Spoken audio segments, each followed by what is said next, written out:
Everybody, welcome to the show. Sorry, we're having a little bit of technical difficulties, but this is big news, guys. What's going on right now? Let me make sure this is going right, guys. Sorry about this. We have some leaked messages that have come from some of Trump's administration that involves some foreign policy, war talk, guys. This is some big stuff that they are now going over in Congress and having to answer for. And this is the craziest thing. It's to everybody saying that it's super intentional. It's 100% was leaked by an anti-Trump person that they don't know who it is. But the reason being is because it was leaked to none other than a very left-leaning anti-Trump reporter. So that's what we're seeing now. And now we're having a huge fight in Congress over the national intelligence, over who has access, and it's getting very intense and very heated. They are saying that this was planned by internal teams against Trump to try and disrupt his first 100-day agenda. Also, they are saying that these leaks, which involved communication saying that we are on the brink of World War III if we do not resolve issues with these countries. And now we have it where Republicans are getting grilled on Capitol Hill, guys. This is getting very intense. But to say the least, Trump is having it under control. I love it because one of the things that we are seeing from him is that they did this thing to him in 2017, and he got very unraveled when everything happened. Now he's been more calm. He's doing things on his terms, in his way, and answering things in the best way possible. Very presidential of Trump right now and how he's handling this leak. So with that, guys, just want to say appreciate your support with everything. We do have really good news that, guys, CNN is reporting that Trump's numbers have never been higher in the eyes of we the people. After polling shows that he is still growing his support with his agenda with all moderates and even bringing some from the left on board as the Democrats continue to double down on their anti-Trump agenda. Also, DOGE for the past 3 weeks has been executing a major cleanup of their records. Approximately 7 million number holders, all listed age 120 plus, have now been marked as deceased and removed from the system. They found that there was many illegals that had and were using these Social Security numbers to get benefits. And now that is done for. So I'm so thankful for that. We also have good news that the Ninth Circuit has just overturned a district judge's ruling which required President Trump to continue bringing refugees into the country per Politico. So Trump's agenda is moving forward. They are pushing forward on his agenda of putting America first, keeping America safe, and I love it. Guys, we got a ton of breaking news to get into today. Holy smokes. I want to say thank you to everybody that is watching, all of our subscribers. If you're not subscribed, hit that subscribe button. Let us take care of you every day with the top news. And also thank you to everybody who's a member of the channel. The link is in the description if you want to join. And just want to say thank you to everybody. We are so grateful for your support, guys, in helping us to grow this community. And if you don't mind hitting that thumbs up like button, we really appreciate it. All the super chats, all the sharing of these videos, all the likes, it means the world to us, guys. And we just want to serve you. But there is some deep stuff that's happening today on Capitol Hill. Things are getting heated, but we want to bring you this breaking news, guys, because the resistance is heating up from the Democratic side, and it's getting ugly. Check this out. Donald Trump and Elon had fun this weekend. Elon went from trying to balance the budget to balancing silverware on his fingers. And RFK Jr. had a friendly tennis match against Djokovic. Loser had to get vaxxed. The administration works hard and plays hard. And today, America got a big win. Today, we're delighted to report that Hyundai is announcing a major $5.8 billion investment in American manufacturing. In particular, Hyundai will be building a brand new steel plant in Louisiana, which will produce more than 2.7 million metric tons of steel a year, creating more than 1,400 jobs for American steelworkers. And then there'll be major expansion after that. This administration's all about reprivatizing the economy. They're even trying to make us money off Easter. Ask yourself, what would Jesus do? Companies can now sponsor the White House Easter egg roll. This year, the eggs will be brought to you by ExxonMobil. The Easter Bunny will have corporate logos on his vest, like a NASCAR driver. I, for one, think it's tasteful. America's winning on the border, too. Cartel members went from smuggling illegals into the country to smuggling them out. Most of them are Venezuelans. Those people are afraid of being deported to their countries. Normally before, we didn't see that much. Maybe out of every 30 people we crossed, 3 or 4 would come up. Now, maybe out of every 10 we cross, 5 go up to Canada. Trump gets results. Even the crankiest Democrats are admitting 47's border policies are working. Is there anything that you think Trump has done right? Yeah, I mean, I think cracking down on fentanyl, making sure our borders are stronger. Yes. Look, nobody thinks that illegal immigration is appropriate. But you know, illegal immigration, it exploded under Biden, and it had been high for times under Trump as well, but it exploded under Biden, and nothing was really done until his last year in office when he was... Yep, should have done much better, no argument. Trump's securing the border and cutting wasteful spending. Elon Musk exposed babies getting $100,000 checks, babies. And now Bondi has a task force to lock up these baby fraudsters. They were handing out loans, $330 million worth of loans to people under the age of 11. I think the youngest, Kelly, was a 9-month-old who got a $100,000 loan. That's a very precocious baby we're talking about here. You have uncovered so much fraud in our government, and we will prosecute you. We have an internal task force now working with every agency sitting here at this table. And if you've committed fraud, we're coming after you. While the Trump team spent the last few days embracing good sportsmanship and friendly competition, the resistance is gearing up for a street fight. Jasmine, not to be confused with Davy Crockett, says Democrats are too soft. I think you punch. I think you're okay with you okay with punching. You know, I think, and I love Colin, and I think towards the end he started to punch a little harder. But like, it's Ted Cruz. I mean, like, this dude has to be knocked over the head, like, hard, right? Crockett doesn't have time to govern. She says her only job in Congress is to tie herself to the tracks. I should probably be a better politician and tell you, yes, we've got all this amazing legislation that I can absolutely imagine Donald Trump signing into law, and I'm just not gonna lie. I am not working towards very much that I would consider being the progress train. I am working to make sure that I can minimize the regress train right now. Well, at least she gets an A for honesty. Jamie Raskin, on the other hand, he's lost it. Here's a fun new little conspiracy theory. Listen. They want to sweep in Panama. They want to bring in Greenland. They want to bring in Canada, where Elon Musk incidentally was a citizen after he left his native apartheid South Africa, and it shows. Why? Because they believe that this new consortium will require a new constitution that would allow Elon Musk to run for president. Wow. Well, that's battling Musk, and they don't care who gets hurt. Another Tesla dealership was almost torched this morning. Things have gotten so bad that the FBI is launching a new task force to investigate Tesla terrorism. And it looks like Tampon's getting cold feet. Now he says he was just joking about tanking Tesla. Musk isn't taking things lightly. He's threatening to sue Fire Marshal for calling him a Nazi on TV. Jasmine Crockett's been put on notice, too, after she called for a day of action against Tesla on her birthday, the 29th.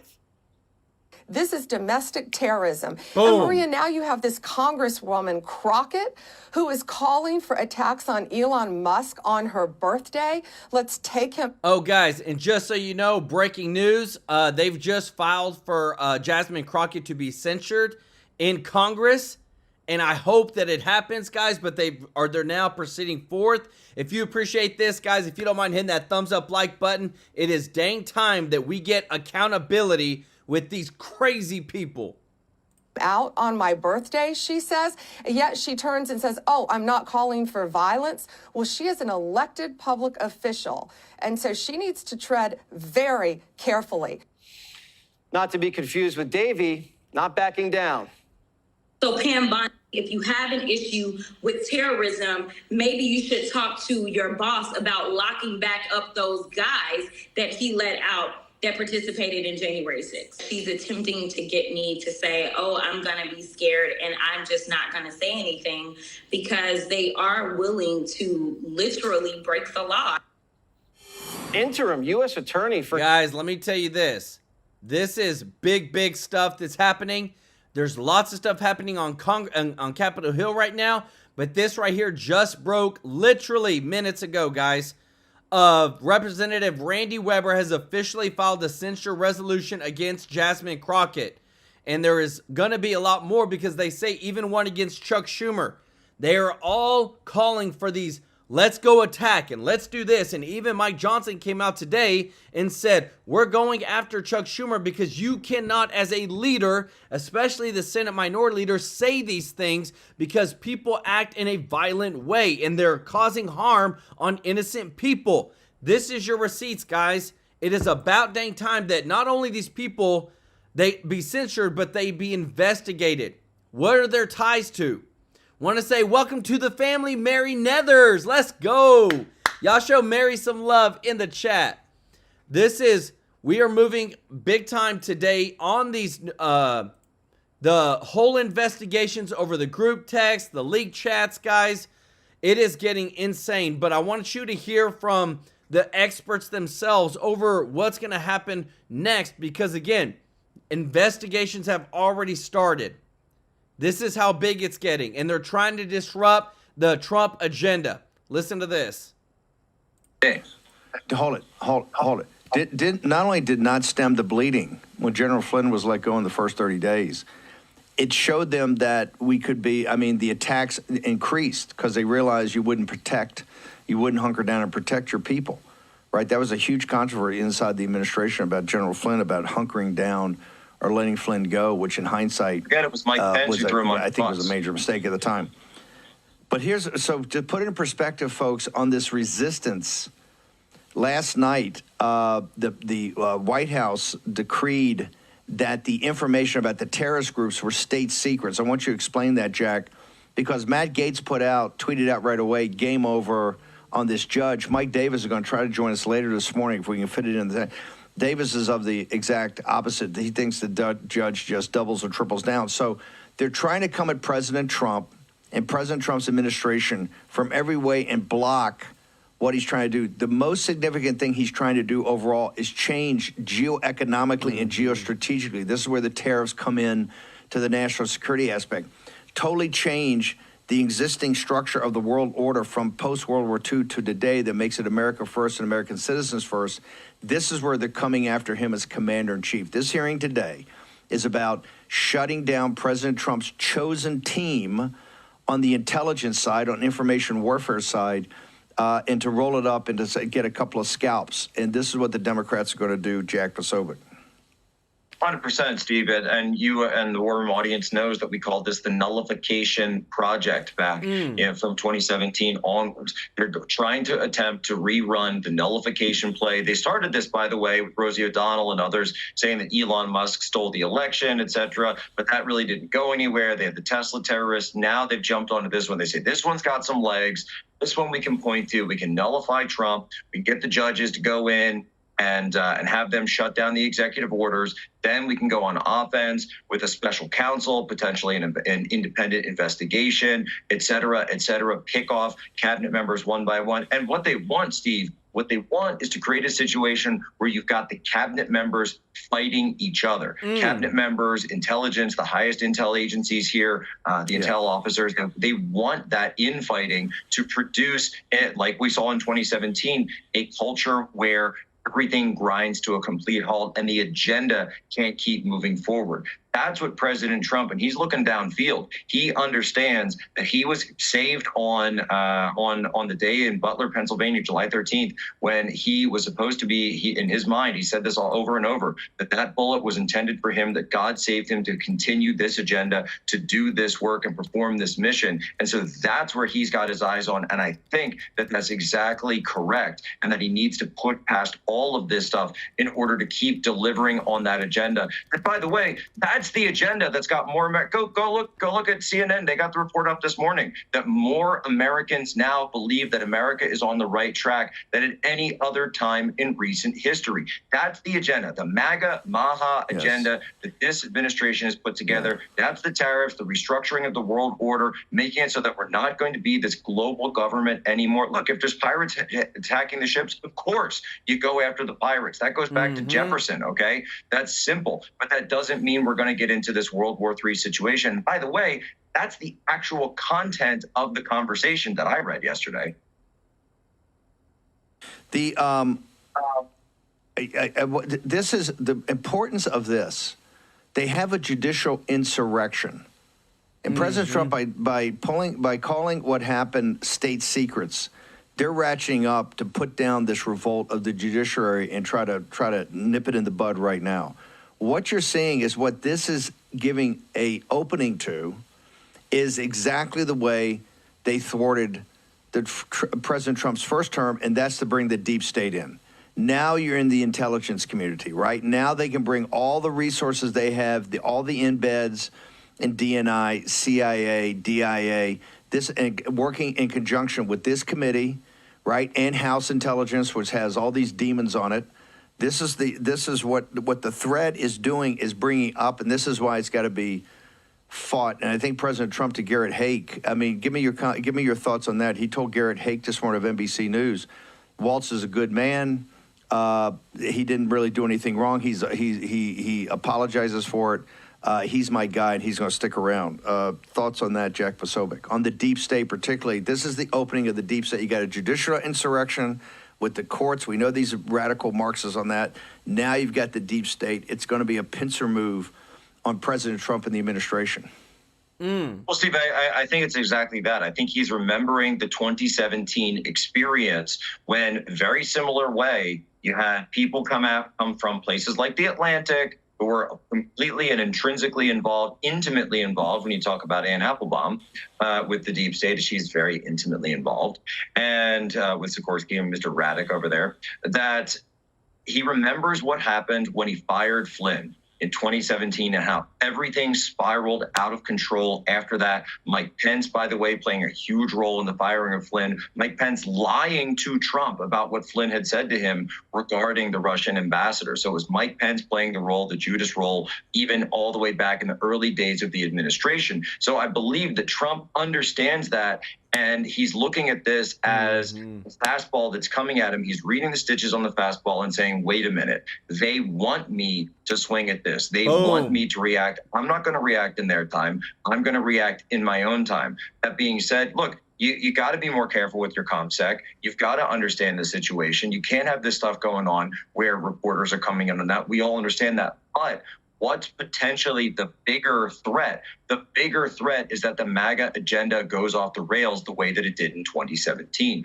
That if you give, the sharks are already up in the water, right? The sharks are in the water. So if you're chumming the waters, if you throw them a Mike Waltz or you throw them a General Flynn, now guess what? They're going to want more. They're going to want more and more and more, and it never stops. So that's what allows this to keep going on. Keep the agenda moving, keep the momentum, keep flooding the system, enact the regime change that's really going on. That's the true mission right now. And by the way, if President Trump wants to make a decision on his national security team, that's his prerogative, because they all serve at the pleasure of the commander-in-chief. Guys, and again, this is why guys, they're picking every single little thing that they can right now. Why? Because what you're seeing on screen, Trump is winning against these federal district judges. The Ninth Circuit Court has just overturned a district judge's ruling which required President Trump to continue bringing refugees into the country. So Trump said, look, we're just stopping everything. We're just going to hold off because we got to get things in check. We have to make sure things are fixed before we can restart bringing people in. What had happened, these federal injunctions happened, district judges overturn it. Now it's got overturned by the Ninth Circuit. But again, it goes back to, guys, if it wasn't for the Ninth Circuit, Trump wouldn't be able to do what he wants to do. And we are seeing constantly that these people are just trying to control every aspect of Trump's presidency. Well, what I love is what you're about to see next, because even on CNN, everything that Trump is doing, the American people are in favor for. This is most popular. They're wanting to do this. And if you don't mind, guys, hitting the thumbs up like button for us. I love this, guys. I hope you enjoy this because, again, this is too.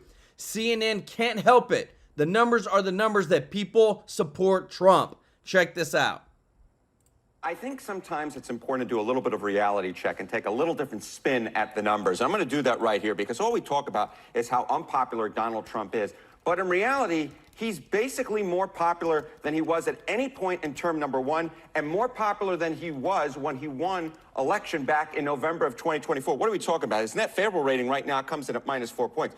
Compare that to where he was when he won in November of 2024 when he was at -7 points, or March of 2017 when he was at -10 points. So when you compare Trump against himself, he's actually closer to the apex than he is to the bottom of the trough. And of course, that's so important because Donald Trump, historically speaking, has had his numbers underestimated. So I think it's very important to compare him to himself to understand he's actually more popular now than he was when he won, or certainly where he was at this point back in his first term. The bottom line is Trump is more towards the ceiling than he is towards the floor. So when you do that, it makes my knees hurt.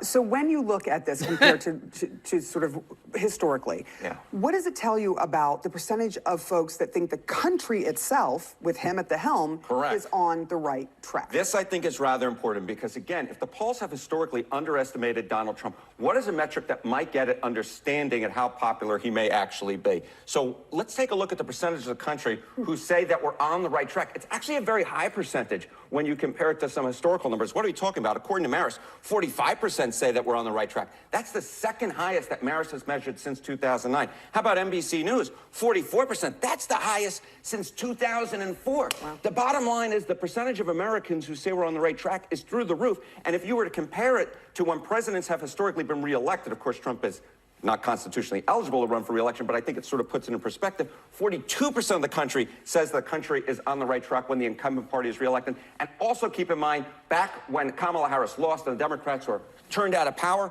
only about 27 to 28% of the country said the country is on the right track. The bottom line is right now, a much higher percentage of the country says we're on the right track. And finally, Sarah Seidner, I want to put it all in the congressional generic ballot. What about Congress? What about Congress? Because those are the folks who are up in 2026. And take a look here. The Dems versus the Republicans on the generic congressional ballot. Back in November of 2020, when Democrats won, it was +5 Democrats. Tied in November of 2022, +1 in November of 2024 when Republicans maintained control. And then you look at March of 2025. This number looks a lot more like 2022 or 2024 when Republicans won control of Congress. The bottom line is, yes, Donald Trump's approval rating is lower than compared to a lot of his predecessors, but it's higher when compared to himself. A lot of folks say the country's on the right track, and the generic congressional ballot looks a heck of a lot more like when Republicans win than when Democrats win. Boom, baby. You hear that? It looks like, again, because what is Trump trying to do? Secure the midterms. That's why the no tax on tips. That's why the no tax on Social Security. That's why he's doing the no he's moving towards anybody making under $150,000 a year won't have to pay federal income taxes. I want to say thank you so much, Mr. Tracy J. Norby. Let's go. He said it's garbage. The Democrats have been doing this all they get to do. Waste of time by slowing things down. They don't have a life and better things to do. You kidding me? No wonder we may not see many hardcore Dems. No, they're weird. 100%, guys. Y'all show Mr. Norby some love in the chat. They're trying to grasp at anything because, again, when their own platform, CNN, is showing that they are losing, they're not just losing small, they're losing big in the favor of the American people. They know they've got to do something. But just want to show you here on the screen, guys, Schneider Electric to invest $700 million to create jobs to boost U.S. energy and infrastructure. Trump is just raking in the wins, raking in the investments, helping to grow America, grow the jobs. And it's not the American taxpayer that has to subsidize it. It's just these companies don't want to pay tariffs. So what happens? They start doing what they're supposed to be doing, and that's investing into the United States. And what I love too, again, with all this lawfare that's coming against Trump, people are still choosing Trump over the latter. Check this out. Is Senator Josh Hawley. We'll hit this and also hit what I was saying in the angle, which was what's going on with the robed resistance. Senator Hawley, I'll just read part of this piece in the Atlantic. The world found out shortly before 2 p.m. Eastern on March 15th that the U.S. was bombing Houthi targets across Yemen.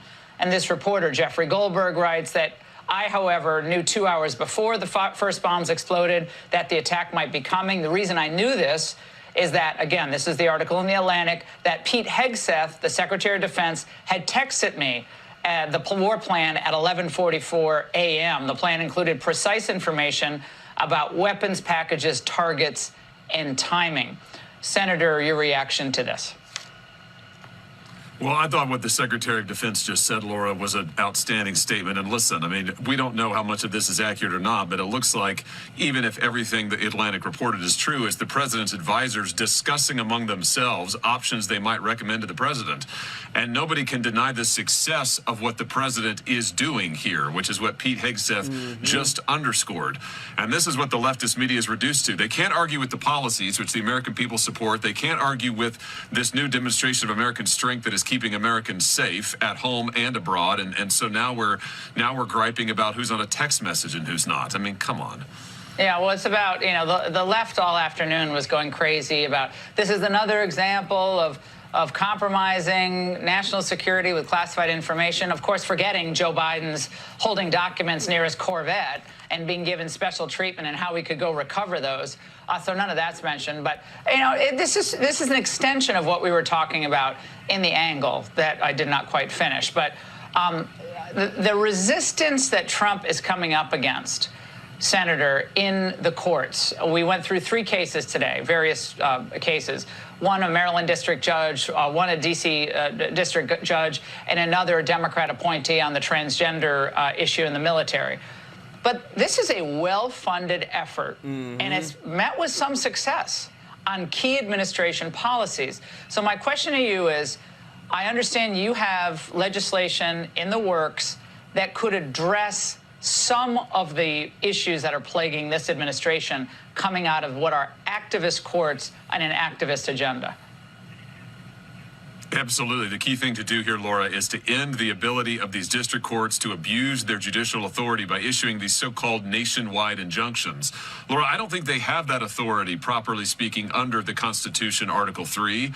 What they're doing is they're purporting, these judges, they're purporting to go out and to bind parties and individuals who aren't before them. They're purporting to bind people who aren't in their district. We only have one Supreme Court that can bind the whole nation. District courts aren't supposed to be able to do it, and yet President Trump has been subject already to 15 separate so-called nationwide injunctions. In his first term, Laura, there were 64. We have never seen anything like this in American history. It's incredibly abusive, and Congress ought to end it. And we can end it by just saying no nationwide injunctions by these district courts. Boom. There's another thing that could be done. A former Supreme Court clerk, one of the smartest lawyers I know, suggested it, and I know there are different iterations of this. But one thing that could be done, short of what you just said, is limiting challenges to the president's authority to a rotating panel of 3 district court judges. So there's no forum shopping, and that any stay or any hold on the president's action would be nullified or would be stayed, excuse me, until the Supreme Court gets to hear the case, and that it's ultimately decided by the court. That way they can't delay the Trump agenda, but all that is in Congress's prerogative. You all could do so many different things to end this, because the Constitution only references the establishment of the Supreme Court, leaves all the inferior courts' work up to Congress to determine. Yeah, that's exactly right. The Constitution expressly gives to Congress the ability to create the lower courts. Let's remember, the lower courts are not in the Constitution per se. Or not. Congress has the ability to create them. Yeah, exactly, not. And so Congress has the ability to create them, to govern them.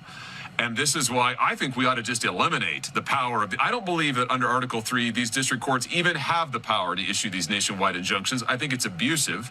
And that's why we ought to just say they can't do it. Congress has the authority to govern them. We should say they do not have the power to issue injunctions nationwide, period. End of story. No more abuse. What's the chances that your legislation or others like it will move forward? What are the chances? It's critical for the future of this country. Well, here's what I noticed, Laura. I noticed that the Democrats just a few months ago, before the election of Donald Trump, were complaining bitterly about Republican-appointed judges issuing nationwide injunctions. So I just say this, let's have a vote. They said they wanted to eliminate nationwide injunctions 6 or 7 months ago. Okay, let's do it. Let's now have them give them the chance to put their money where their mouth is, so to speak, and let's vote on it. I think that this ought to be a no-brainer. Let's stop the abuse. Here's the thing. We've seen this before. You put judges into office. You think they're going to be good. They drift left. Let's take away the power of these judges to issue injunctions like this at all. Yeah, it can't be all talk, no action. It's got to be action. Senator, thank you so much. Boom. Guys, what I'm about to show you, I love it. Another win for the Trump team, baby. Let's go. Breaking news.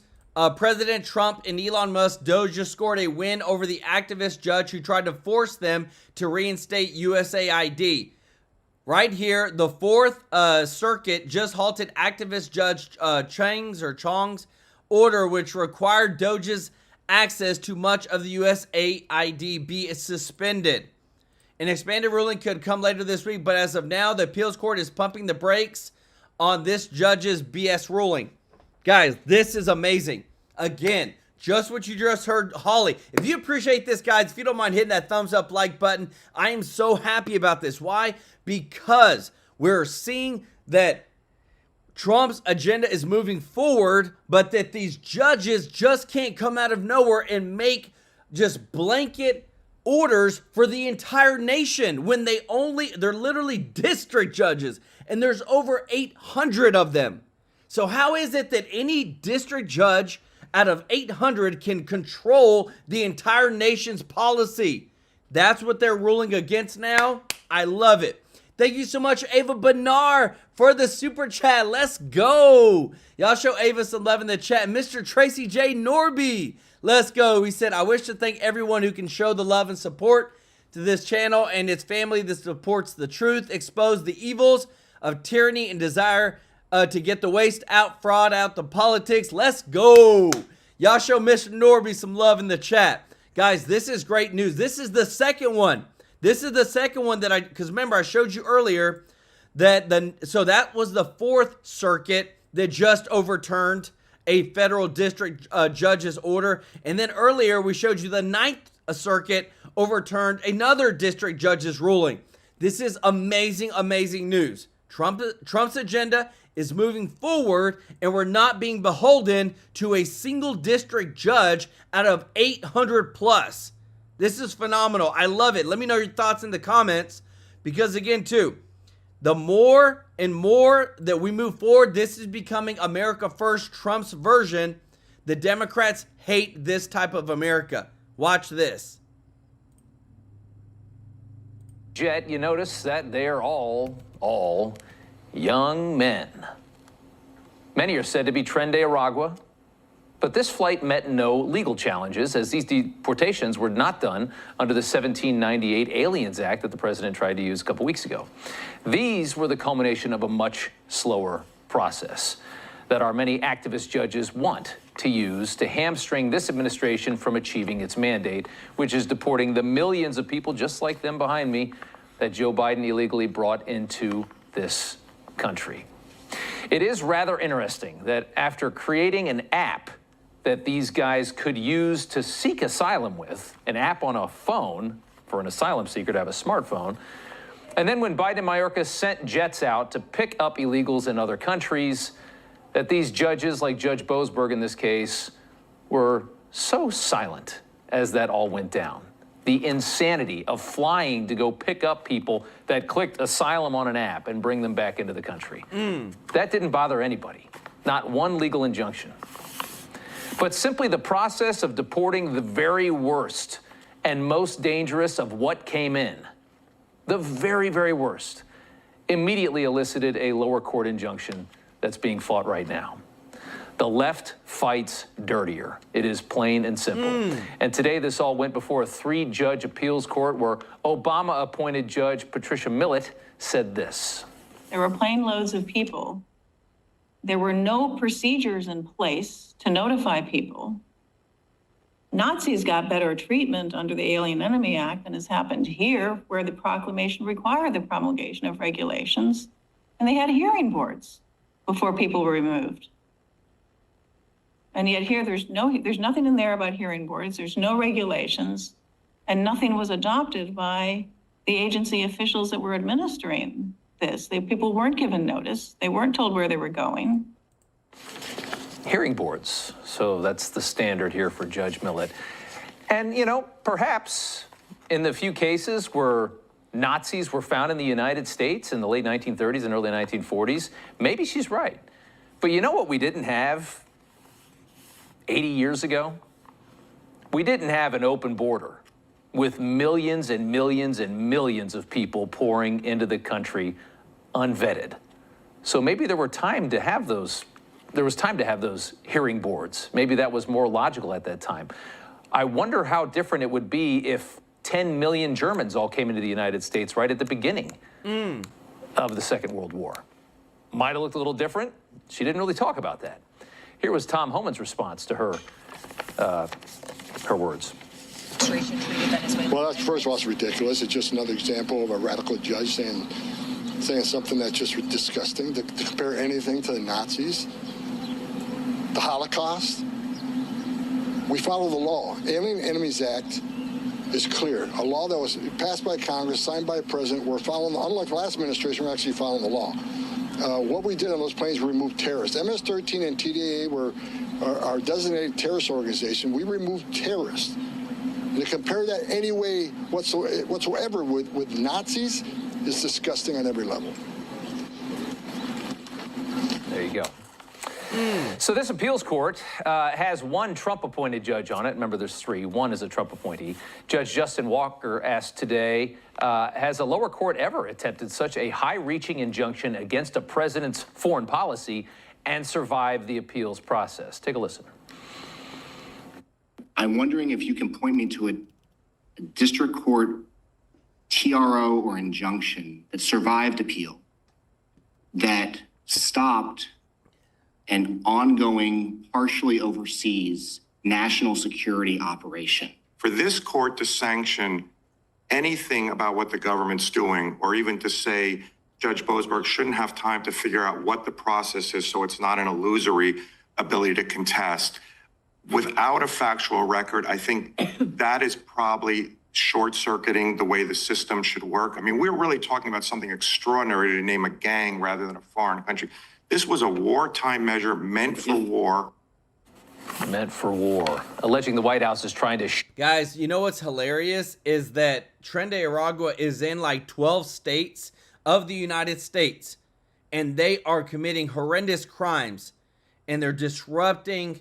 they took over apartments, and the left-wing media said, well, it's only been some apartments in that interview with J.D. Vance, and you can't make this stuff up of how delusional they get when it comes to they're not living in the same reality. They don't want to live in the same America as we do. We don't want one of the worst gangs in America. Get them out.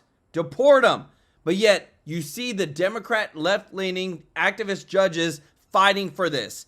That it's a problem to call this horrible gang and use this, this 1796 law to get them out. You cannot make this stuff up, guys. And I hope they keep doing this. Why? Because they're going to keep losing. And we're going to keep winning. Short-circuit the system. He's exactly right. That's exactly what's happening.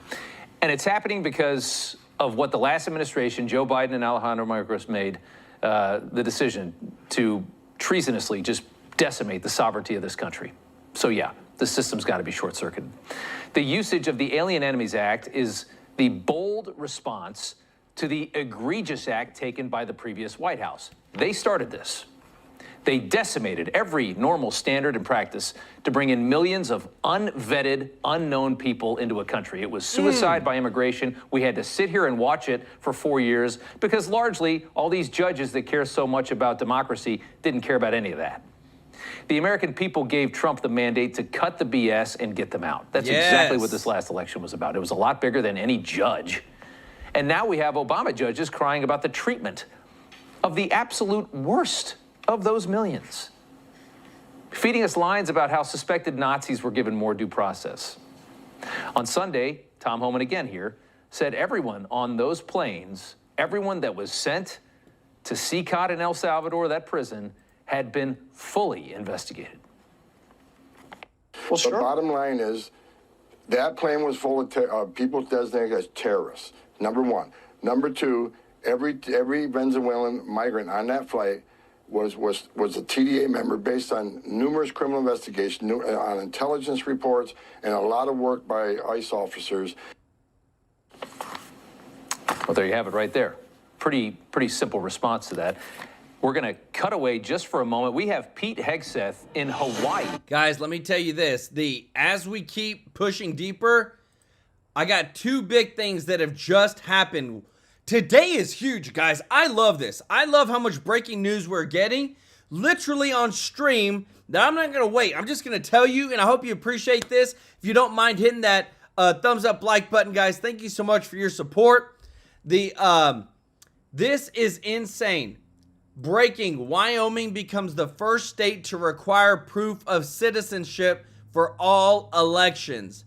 This is amazing. And not only that, check this out. Guys, I just got to bring this over because this is amazing. That Trump's not, that we need safe and secure elections. President Trump has just signed an executive order requiring government-issued proof of citizenship on its voter registration forms. One step closer to safe and secure elections. This is what we need because we know, guys, what did they try to do in New York? They tried to make it legal for non-citizens to vote in their local and state elections to then control who gets the type of the type of Democrat that gets put into office. And then they ruled that out. Now Trump is adding more to it. We got to keep the fire going. Keep feeding the beast that we're not going to stop. And again, too, I love what you're about to hear from our Speaker of the House because we have to hold these people accountable, especially Jasmine Crockett, Chuck Schumer. Check this out. Thank you, Leader Scalise and these other members. It's a great day, but I've got to address a couple of things with you, and I need to start with something that's pretty serious. Chuck Schumer engaged in a lot of unusual activity last week, but among the most concerning was his invitation to activists nationwide. I want to quote to you what he said on PBS and I think in other venues, but this is what he said on that particular program, quote, "We are mobilizing in New York. We have people going to the Republican districts and going after these Republicans who are voting for this and forcing them to either change their vote or face the consequences," unquote. It was reminiscent of the threats he made to Supreme Court justices a year and a half ago or so on the steps of the Supreme Court. It's dangerous rhetoric, and that message was received. So we had far-left activists go into some of these events. They engaged in a physical altercation at least one of them, Representative Lawler in New York, just hours after he made that call to action. This isn't just a problem in that state, it's a problem across the country, and we had members who are rightfully concerned about threats of physical violence at their events and in their districts. In some cases, they even went to events for their children at school. It's gotten out of hand. That behavior cannot be tolerated. It's an enhanced threat environment for a lot of reasons, and we see Tesla dealerships being firebombed and all these things happening. It cannot be encouraged by leaders in Congress. So I am calling on Leader Schumer and Leader Jeffries in the House to put an end to this, to explain that threats of violence and intimidation like that is not an acceptable form of political protest. We all believe in free speech. I used to defend it in courts, but This is something very different, and it's a very serious situation, and they need to get control of that. Chuck Schumer and congressional Democrats are feeling the heat, and they're lashing out because of it. And we saw all sorts of unusual activity over the last week. It's well chronicled. The Democrats have no vision, no message, no leader. You heard about it here today. The American people have taken note. CNN found that just 29% of the people view the Democratic Party favorably now. NBC found the number at 27%. Quinnipiac poll over the weekend was an interesting one. Since they've been taking the poll, which goes back many years, decades, congressional Democrats are at their lowest approval rating with their own base ever. They're 9 points underwater.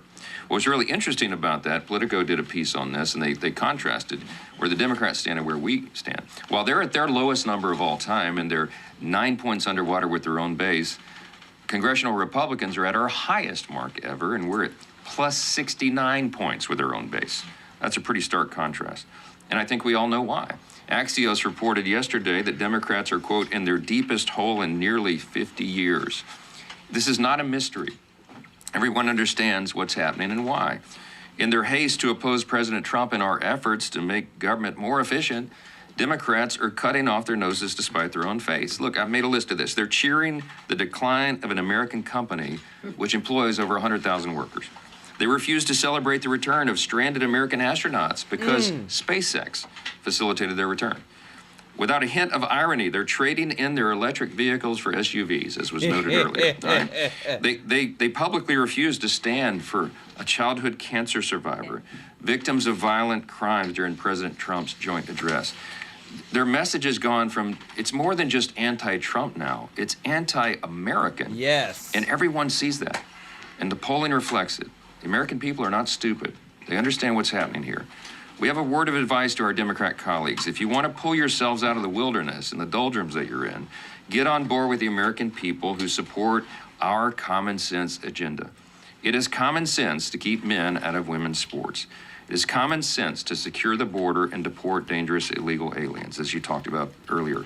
It is common sense to make government more efficient and cut fraud, waste, and abuse, and do right by the taxpayer.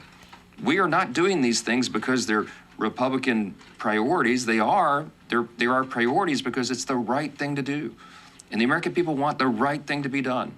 And the Democrats are opposing it. And they see it very clearly. Republicans in Congress enjoy record high levels of approval because we're engaging in what we understand to be simple truths, and we're delivering on it. We got a small majority, that's true. But this House GOP conference has stayed together and stayed laser focused on passing common sense legislation and executing the Trump agenda as quickly as possible. When we stay united, we do right by the people. We look forward to working with Leader Thune and our Senate counterparts to move that budget reconciliation bill. It will be the largest, most consequential piece of legislation in decades, maybe in one of the most in all of the history of Congress. We're excited to deliver that for the people, and we have no time to waste. We've got almost 80 million people that supported President Trump and House Republicans. We all had our largest totals ever. We're going to do what they asked us to do, and we are not going to keep them waiting. And so you're going to see us moving aggressively here and across the country to make sure that happens. So I'll yield to some of you. Guys, and I love what you're about to see next because this is monumental. It's historic. We just remember every executive order needs to be codified. If not, the next president can come in and change everything. Trump signs executive order to secure our elections, citizenship proof for voting, funds tied to integrity compliance, paper ballots, AG to track election fraud, cracks down on late ballots, and axes Biden's voter turnout executive order. Lastly, sir, we have an executive order for your attention on the very important subject of election integrity. We believe that this executive order is the farthest reaching executive action taken in the history of the Republic to secure our elections. Among numerous other aspects of this executive order, this is going to cut down on illegal immigrants on the voter rolls, ensure that the Department of Homeland Security and the data that they have available is being fully weaponized to ensure that illegal immigrants aren't voting. This will include a citizenship question on the federal voting form for the first time. This executive order instructs the EAC to cut federal funding to states that don't take reasonable steps to secure their election. This calls on the Department of Justice to vigorously prosecute election crimes, particularly in states that we don't believe are in compliance with federal law around election integrity. I could go on for a while, sir, but compliance with national election day rules, cracking down and investigating and prosecuting foreign interference in our elections, revoking President Biden's Executive Order 14019, which essentially weaponized government to corrupt and pollute our election process.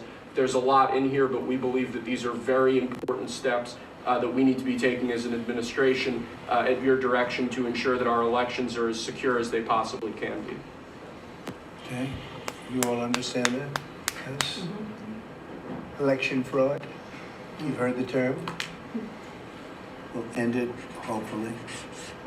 At least this will go a long way toward ending it. There are other steps that we will be taking in the coming weeks, and we think we'll be able to end up getting fair elections. Perhaps some people think I shouldn't be complaining because we won in a landslide, but we got to straighten out our election. This country is so sick because of the election, the fake elections and the bad elections, and we're going to straighten it out one way or the other.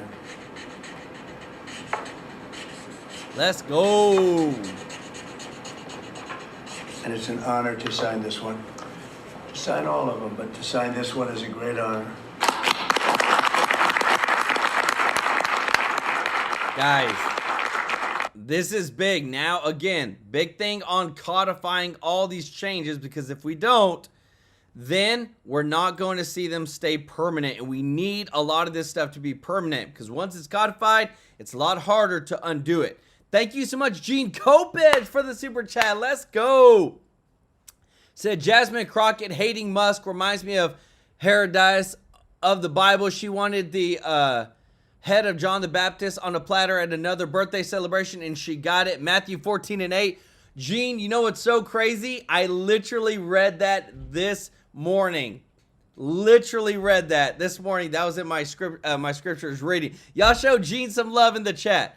Yeah, they literally are trying to do everything that they can to toe the line, to go against Musk. But a lot of things are happening, guys. Things happening behind the scenes. That's why we bring the real people who are actually touching this. And we bring so many different speakers because we want to get you the utmost truth of what's happening. Check this out.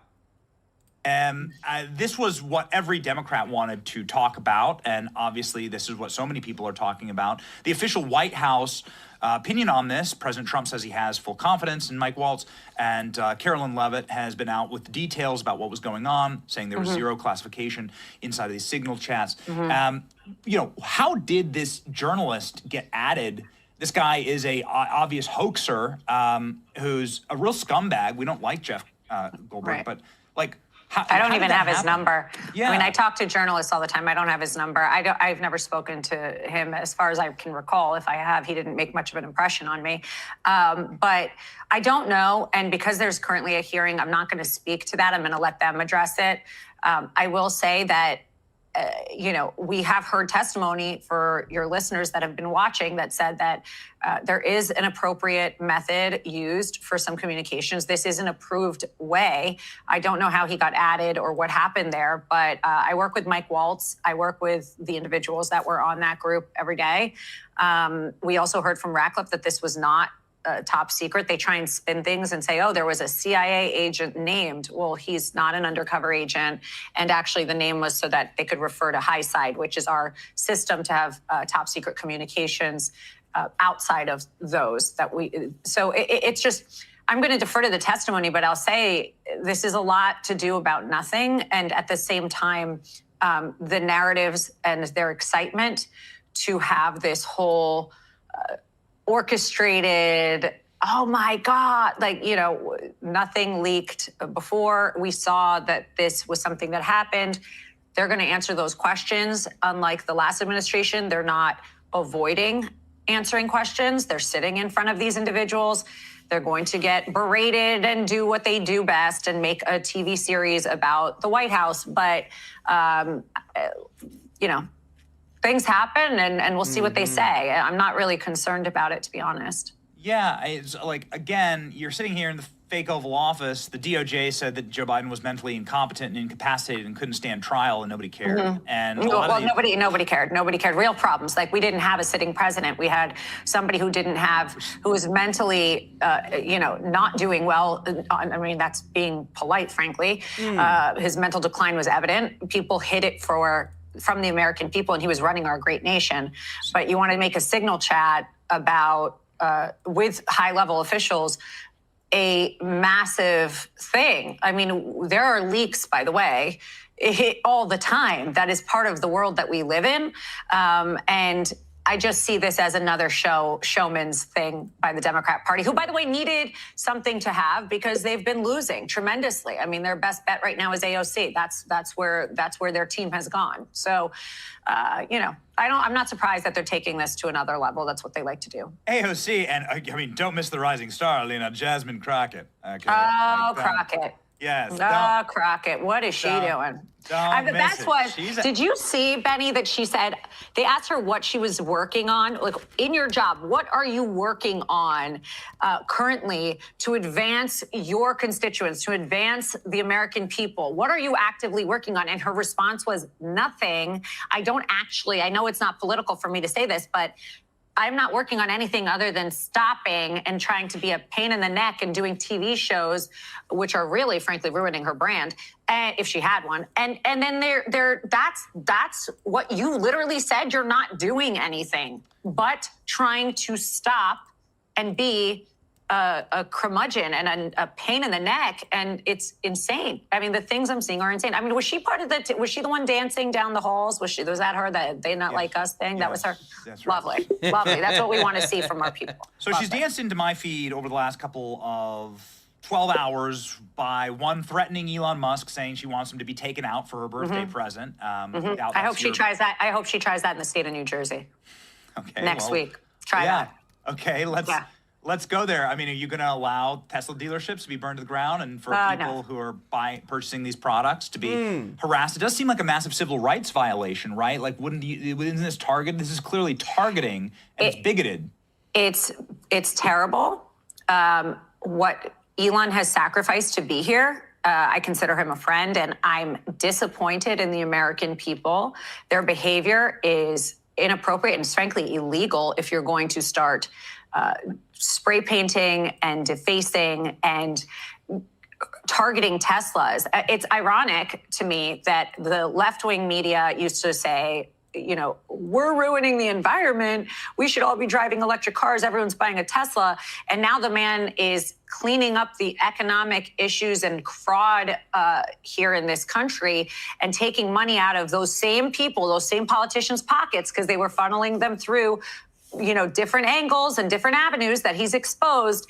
And now all of a sudden, Tesla bad man, Tesla bad, Elon bad. They don't even know what they stand for. So I don't know whether they're all going to start buying G-Wagons with all the money they made and gas guzzling now and flying private. They're just talk out of both sides of their mouth. What do these people stand for? So will you be prosecuting not just the terrorists, but the people who are funding them? Because I believe that that's actually how you get to the heart of the issue here. I actually agree with that firmly. I think that you have to look, you always follow the money. If what I've read is true, and obviously Pam Bondi is leading the charge on this, first and foremost, we have to get rid of serious crime. New Jersey, unfortunately, has serious crime. Secondly, I'm not going to say that I'm not going to look at what's happening in Paterson with that mayor, what's happening with police officers taking their American flags off and wearing Palestinian flags. Not happening. Then we're going to look at who's funding this, of course. And this is a bigger issue. This is an issue in our entire country. But for the state of New Jersey, I plan to completely follow Pam's lead, follow the president's lead in terms of getting rid of fraud, waste, corruption, and crime. And it's such an honor, truly. I was kind of blindsided by it. I love it here at the White House, but I'm excited for this opportunity. And nobody understands how much we have to fight and get the legal system back in check and get America back on track, guys. What I'm about to show you next is going viral on X, guys, and it's so important. But I want to say thank you so much, Tiffany Yen, for the super chat. Let's go. Y'all show Tiffany some love in the chat. Thank you so much. Also a member. If you don't mind, guys, hitting that thumbs up like button. Thank you so much for your support.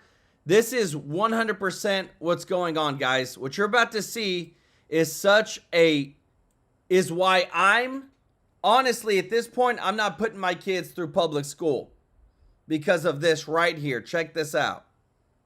Hi, I'm Kaylee Weichbrot. I'm a mom of 2 in Fairfax County.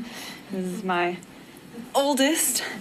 And my husband and I have a difficult decision to make this fall as he is approaching preschool age, and we are faced with the decision of whether or not we are going to put our child in public school system where Fairfax County has decided to move forward with instituting gender studies in elementary school. Despite having done a study group, a focus group in the community to see if parents even wanted this. And when parents said no, the board voted 16-0. Gender studies in elementary school, guys. These people are psychotic to think that our kids, 6 years old, 5 years old, need to be learning about gender studies. And said we're moving forward anyways.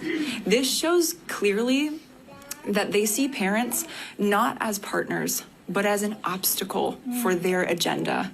And I have a really hard time looking at him and going, here, I'm just gonna give you over to people who do not want to partner with me in how you're going to be raised. School and education is a huge part of a child's life. And early childhood is supposed to be filled with exploration and creativity and fun, not debating issues that are for adults to handle. These kinds of topics should be introduced sensitively and by parents who are raising their children with their values, not with an ideology passed down from the top. Boom. Guys, that couldn't have been said better. And why? It's only a minute and a half, but how powerful it is. Because again, too, I want my kids raised with my morals, values, and principles. That's why I really would love to help parents be able to raise their own kids. Because I'm telling you this, when you, as an adult, 2 parents, when y'all go drop your kid off when they're 2, 3, 4 years old at a daycare, those are the most influential years of a kid's life and building their personalities. And that's where how they think, how they operate. You're leaving them for 7, 8, 9 hours out of the day with somebody else, and it's going to be their morals, their values, their principles, not yours. And why do you think we have so many kids that can't stand their parents? Because the parents aren't actually raising them. It's somebody else with somebody else's values. But this is so beautiful, guys. I want to say thank you to everybody who's watching, to all of our subscribers, to all of our viewers. Guys, we're so grateful for your support and sharing and liking these videos. If you haven't liked it, please like the video. Support us in our efforts to grow the truth, guys, and give you the best show possible. We love you all so much. We want to give some love to those that have donated today, guys, to support us and giving back to charities. Want to say thank you so much, Mary Nethers, Mr. Tracy J. Norby, Ava Benar, Jean Kopedge, Tiffany Yen. Y'all show them some love. We got a lot of breaking news that's happening, guys, and there's going to be a ton of breaking news tonight. Want to say we appreciate you so much, and we're here to serve you every day with the top news. We love you, appreciate you. We'll see you in the next one. Take care. Bye-bye.